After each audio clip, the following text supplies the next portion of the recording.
오전에도 같은 얼굴을 보시고 오후에도 같은 얼굴을 보셔서 대단히 죄송합니다. 다음 주부터는 우리 부목사님들이 주일 오후 예배 설교를 하고요. 저는 수요일에 이제 고정으로 제가 예전처럼 설교를 그렇게 하려고 합니다. 2020년 아마 1월 말부터 전체적으로 예배가 중단이 됐습니다. 그때부터 완전 비대면 예배가 시작됐는데 한 2년 한 5개월 만에 처음으로 이제 오후 예배를 드린 것 같습니다. 처음이라 몇 분이 오실까 그렇게 제가 걱정을 많이 했는데 이렇게 보니까 많은 분이 오셔서 감사함을 드립니다. 우리 옆분과 한번 이렇게 인사하겠습니다. 당신과 함께 할 때가 가장 좋습니다.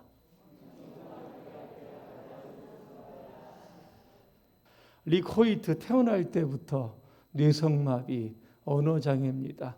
혼자서는 아무것도 할 수 없는 그런 아들입니다. 이 아들이 그 1977년 자선 달리기 대회 마라톤이라고 하는 그 포스터를 보게 되죠. 아버지에게 말합니다. 아버지, 달리고 싶습니다. 아버지와 함께 달리고 싶습니다. 아버지는 승낙을 합니다. 여러분, 달리기라고 하는 건 쉽지 않은데 이 아들 때문에 승낙을 하게 됩니다. 결국 여기에 출전을 하게 됐지만 이를 악물고 아버지는 아들 때문에 달리는 겁니다. 결국 완주하게 됩니다. 그때 아들이 뭐라고 이야기를 합니까? 아빠, 달리고 있을 때 장애가 느껴지지 않습니다. 그때 아버지가 뭐라고 이야기합니까? 나는 너와 계속해서 달릴 거다. 그렇게 이야기를 합니다. 3년 후에 팀 호이트라고 하는 그러한 이름으로 마라톤에 공식적으로 출전합니다. 하프도 뛰고 풀도 뛰게 됩니다. 어느 기자가 아버지에게 묻습니다. 혼자 달리면 1등 할 것 같은데 혹시 그런 생각 해보지 않았느냐 그랬더니 아버지가 뭐라고 이야기합니까? 저는 아들이 없이는 달리지 않습니다. 바꿔 이야기하면 아들이 뛴다 하면 나도 여러분 뛰겠다는 겁니다. 결국 철인 3종 경기에 여기까지도 도전을 합니다. 아들이 아버지에게 말합니다. 아버지 없이는 아무것도 해낼 수 없었을 겁니다. 아버지는 내 날개 아래를 받쳐주는 바람입니다. 작년 3월에 아버지가 죽습니다. 그럼 죽기 전에 그 영상에 이제 그 자막에도 이렇게 보였지만 이런 게 있습니다. 우리는 달리고 싶어 달립니다. 혼자 달리는 것보다 누구와 함께 달리는 것이 좋습니다. 손을 잡고 숨이 가빠 힘들어지면 서로 다독여주면서 그렇게 인생이라고 하는 긴 터널을 달려가면 됩니다. 여러분, 교회는 어떤 곳입니까? 예수 그리스도를 구주로 고백하는 그러한 모든 사람들이 함께 모여서 천국을 향해서 전력 질주하는 곳이 바로 교회입니다. 악한 마귀들과 영적 싸움을 위해서 함께 연대하고 함께 하나님의 전신갑주를 입고 전쟁터에 나가는 사람들이 바로 여러분들입니다. 또 하나님 나라 확장시키기 위해서 모여야 합니다. 기도해야죠. 전도해야 하는 겁니다. 제가 오전에도 광고에도 말씀드렸지만 이 봉산 전도대 매주 토요일 오후 3시에 이제 모여서 기도하고 지역 전도 나가는데 어저께 3분 이렇게 나가시더라고요. 성장로님하고 2분의 권사님 이렇게 전도를 이렇게 나가시는 것을 보게 됐습니다. 전도는 은사가 있어서 하는 것이 아니라 하다 보면 하나님께서 은사를 주시는 겁니다. 토요일 오후 3시가 되면 함께 우리가 모여서 또 열심히 전도해야 할 겁니다. 아까 점심 먹으면서 장로님이 이야기를 하십니다. 앞자리가 텅 비었다 그렇게 이야기를 합니다. 어떻게 할까 고민도 많이 되고 걱정도 되지만 우리가 할 수 있는 것은 단 한 가지입니다. 함께 모여서 기도하고 하나님의 은사를 주시면 그 권능을 받아서 부지런히 나가서 만나서 전도하면 된다라고 하는 겁니다. 이처럼 교회는 함께 모이는 겁니다. 모이면 교회에 대한 애착도 생기게 되고 성도들 간에 친밀한 교제가 이루어지게 되는 겁니다. 오랜 신앙생활 한 분 중에서 교회를 아주 쉽게 떠나는 분들이 있습니다. 직분자도 쉽게 떠납니다. 왜 떠날까? 이유를 보니까 두 가지입니다. 하나는 하나님과의 거룩한 추억이 없는 겁니다. 다시 이야기하면 성전에서 하나님을 만난 경험이 없는 겁니다. 주일이 되면 예배당은 나오는데 아무런 영적인 감동을 느끼지 못하는 겁니다. 그렇게 교회에 왔다 갔다 결국 어떤 시험거리가 생기면 교회를 떠나는 일이 발생하게 되는 겁니다. 벌써 코로나가 2년이 벌써 지났습니다. 요즘을 가리켜서 포스트 코로나 시대다 그렇게 이야기합니다. 저번에도 말씀을 드렸지만 이 2년이라고 하는 시간을 보내면 성결교회 교인들 20%가 줄었다 그랬습니다. 다시 말하면 예배에 나오는 사람들, 출석교인들 중에 20%가 아직도 교회에 나오지 않고 있다라고 하는 그런 이야기입니다. 교회에 나오지 않는다라고 하면 가정에서 아마 예배를 드릴 겁니다. 그런데 가정이라고 하는 것은 사적인 공간입니다. 교회에서 함께 공적인 공간에서 하나님께 예배를 드린 것과는 좀 다른 그러한 느낌이 있다라고 하는 겁니다. 그래서 가정에서 혼자 신앙생활하기 위해서 발버둥 치는 것보다 함께 이 자리에 나와서 함께 예배를 드리는 것이 여러분 좋다는 겁니다. 이 민수기 9장에 보니까 출애굽한 이스라엘 백성들이 광야에서 두 번째 유월절을 지내게 됩니다. 하나님께서 뭐라고 말씀하시냐면 정월 14일 해가 질 때에 유월절을 지켜라 그렇게 말씀합니다. 자, 그런데 문제가 발생하게 됐습니다. 어떤 문제냐면 부득이하게 유월절을 참여할 수 없는 사람들이 생겼습니다. 그들이 누구냐면 부정하게 그 시체를 만진 사람들입니다. 아마 광야에서 이 부모의 장례식을 아마 치렀던 사람들 같습니다. 이런 사람들이 모세에 온 겁니다. 제가 아버지의 그 시신을 만졌는데 그래서 유월절에 참여하지 못하게 되었습니다. 어떻게 하면 좋겠습니까? 그렇게 물어봅니다. 그때 모세가 하나님께 이 문제를 여쭈어봅니다. 그때 하나님께서 어떠한 답을 여러분 주신지 아십니까? 너희나 너희 후손 중에 시체로 말미암아 부정하게 된 사람이 있든지 먼 여행 중에 있다 할지라도 다 여호와 앞에 마땅히 유월절을 지키되, 그 다음입니다. 둘째 달 14째 날 해질 때에 유월절 지켜라 그렇게 이야기합니다. 뭡니까? 사정 생겼다고 유월절 지키지 말아라 그렇게 말씀하지 않았습니다. 한 달간의 유예 기간을 준 겁니다. 한 달이 지난 그 시간에 반드시 유월절을 지키라. 이거를 이 예배에 한번 여러분 적용해 보시기를 바랍니다. 이제는 코로나19가 거의 이제는 종식 단계에 와 있습니다. 여러 가지 특수한 상황이 이제 거의 해제되는 그러한 때입니다. 상황도 많이 회복이 됐습니다. 그렇다라고 하면 현장 예배, 우리가 예전에 드리던 이 예배의 장소에서 하나님과의 거룩한 추억을 만들어 갈 수 있어야 한다는 겁니다. 그래야 이 교회가 내 교회가 되는 것이고요. 영영 이곳에서 신앙생활하게 될 수 있다는 겁니다. 또 하나, 왜 오랫동안 신앙생활을 하면서도 교회를 떠나는 것일까? 성도들 간의 교제가 없기 때문에 그렇습니다. 다시 말하면 공동체성이 결여되신 분들이 교회를 아주 쉽게 떠납니다.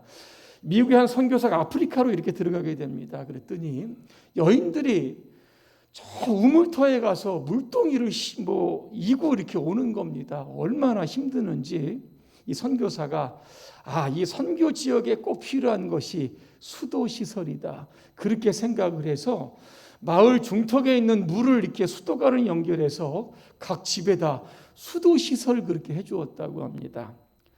여러분, 집에서 수도꼭지를 틀면 물이 나오니까 얼마나 좋겠습니까? 그런데 얼마 후에 이 마을에 이상한 일이 발생하게 되었던 겁니다. 여기저기서 들려오던 웃음소리가 딱 끊어졌습니다. 마을의 생기가 다 사라집니다. 마을 우물터에서 함께 교제하던 그들의 삶의 방식이 이제는 보이지 않았던 겁니다. 사람들이 모였습니다. 자신들로부터 대화를 단절시키고 웃음을 단절시켰던 것이 수도시설에 있었다. 그래서 그 수도시설을 다 깨부숩니다. 그리고 거기에다가 예전처럼 공동 우물터를 만들게 되었다는 겁니다. 그랬더니 사람들이 모이기를 시작을 하고 대화가 있고 웃음이 있고 마을에 생기가 돌았다. 요즘은 문명이 굉장히 고도로 발달한 시대입니다. 문명이 발달하면 개인주의가 팽방합니다. 나는 있는데 너는 있고 우리가 없는 시대가 되었다는 겁니다. 요즘 보면 혼자 밥 먹고 혼자 술 먹고 혼자 여행한다. 그죠? 혼밥, 혼술, 또 혼행 뭐 이런 것들, 이런 단어들이 요즘에 유행하고 있다고 합니다. 하지만 성경은 공동체를 강조합니다. 창세기 1장 26절에 보니까 이런 말씀이 있습니다. 하나님이 이르시되 우리의 형상을 따라 우리의 모양대로 우리가 사람을 만들자 그랬습니다.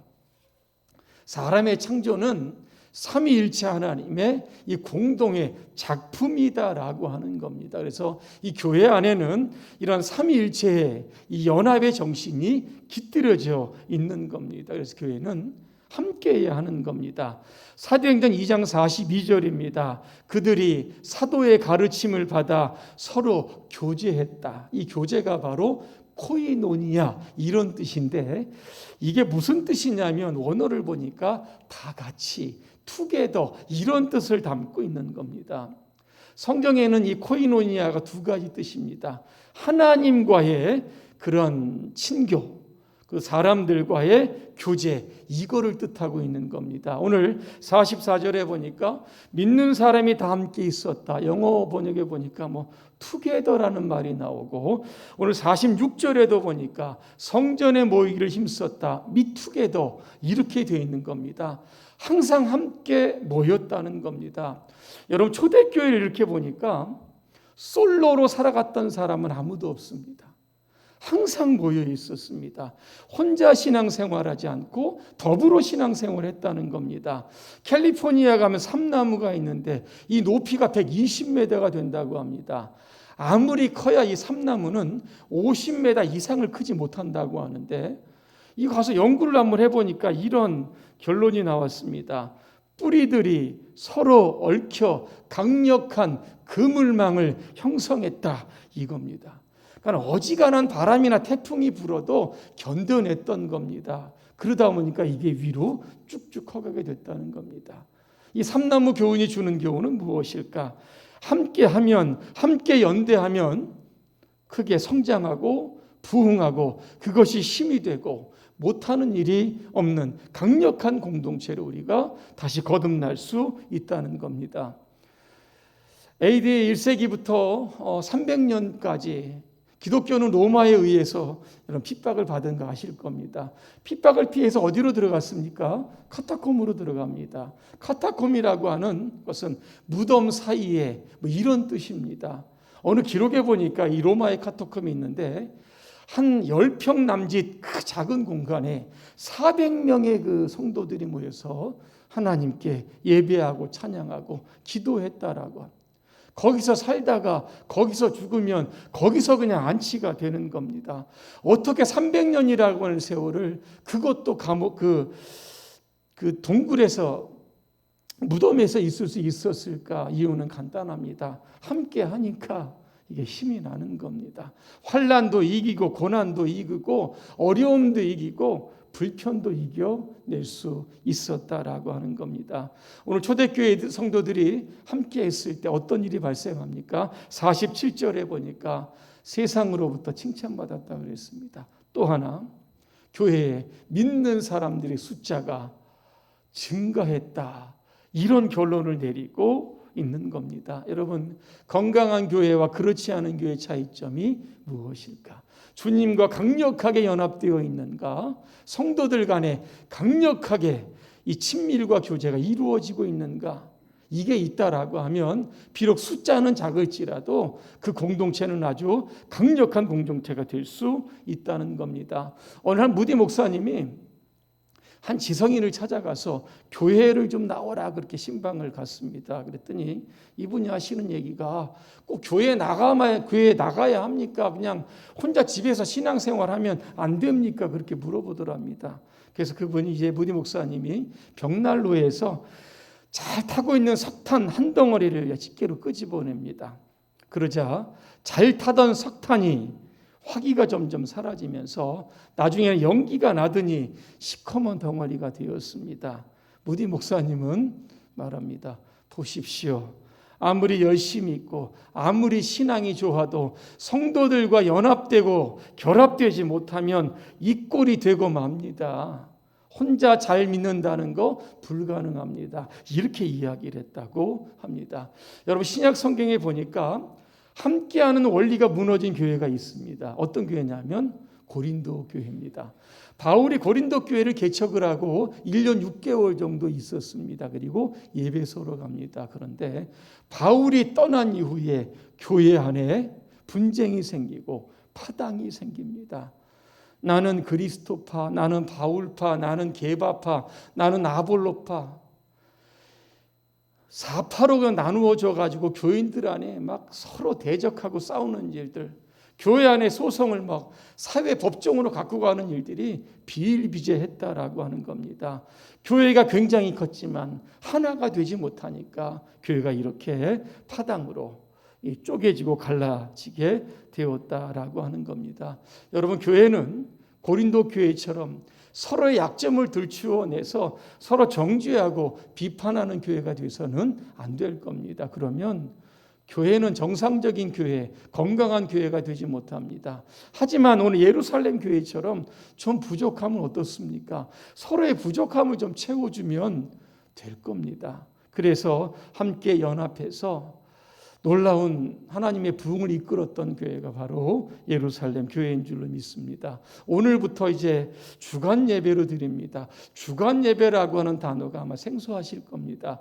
코로나 전에는 헌신 예배, 기관과 부서를 중심으로 우리가 헌신 예배를 드렸습니다. 그런데 주간 예배는 기관과 부서 외에 소그룹 또 주간 예배를 드릴 수 있도록 하겠습니다. 예를 들면 우리 교회에 소그룹들이 많이 있습니다. 이 마라나타 색소폰 연주팀도 있고 자녀기도 모임도 있고 여성 중창단도 있고 카라 찬양단도 있고 봉산 등산회도 있고 성경 읽기 모임들도 있습니다. 앞으로 이 소그룹에서 예배를 주관할 때는 예배 순서자를 정해 주셔야 합니다. 그리고 자기가 속해 있는 소그룹을 나와서 여러분 자랑도 함께 하셔서 함께 소그룹에 참여할 수 있도록 독려도 해 주시기 바랍니다. 그래서 주일 이제 2부 예배가 마치면 식사하시고 좀 시간이 남아 있는데 그 시간에 교회에 그냥 혼자 계시는 분 한 분도 없이 어느 소그룹이든 들어가서 그 안에서 성도들 간에 좀 친밀한 교제가 좀 있으시기를 바랍니다. 나는 이런 소그룹 만들고 싶습니다. 이렇게 말씀하시면 만들 수 있도록 교회에서 적극적으로 또 지원도 해드릴 수 있도록 그렇게 하겠습니다. 결론입니다. 절대로 교회 안에 혼자 있지 마시기를 바랍니다. 고립되어 있지 마시기를 바라고 뭔가 서로 연결하고 소통하고 교통하고 코이노니아가 이루어지는 우리 교회가 됐으면 좋겠습니다. 혼자 있는 거 편할 때도 있습니다. 하지만 편하다고 해서 다 좋은 것은 다 아닐 겁니다. 조금은 불편해도 조금은 좀 부대껴도 함께 있으면 함께 할 때 하나님의 놀라운 부흥의 불길이 타오르게 될 줄로 믿습니다. 우리 봉산교회가 이제 함께하는 교회, 연합하는 교회가 되어서 오늘 예루살렘 교회처럼 하나님의 큰 부흥을 이렇게 견인해 가시기를 주님의 이름으로 축복합니다. 기도하겠습니다. 은혜로우신 하나님, 우리 봉산 공동체가 예배를 통하여 하나님과 강력하게 연결되게 하시고 소그룹을 통하여 성도들끼리 잘 연합하고 교제하게 하여 주시옵소서. 단결된 힘으로 연합된 힘으로 하나님께서 주신 우리에게 지상명령 하나님 나라 확장 위에 최선을 다할 수 있도록 우리 교회를 축복해 주시옵소서. 예수님의 이름으로 기도합니다. 아멘.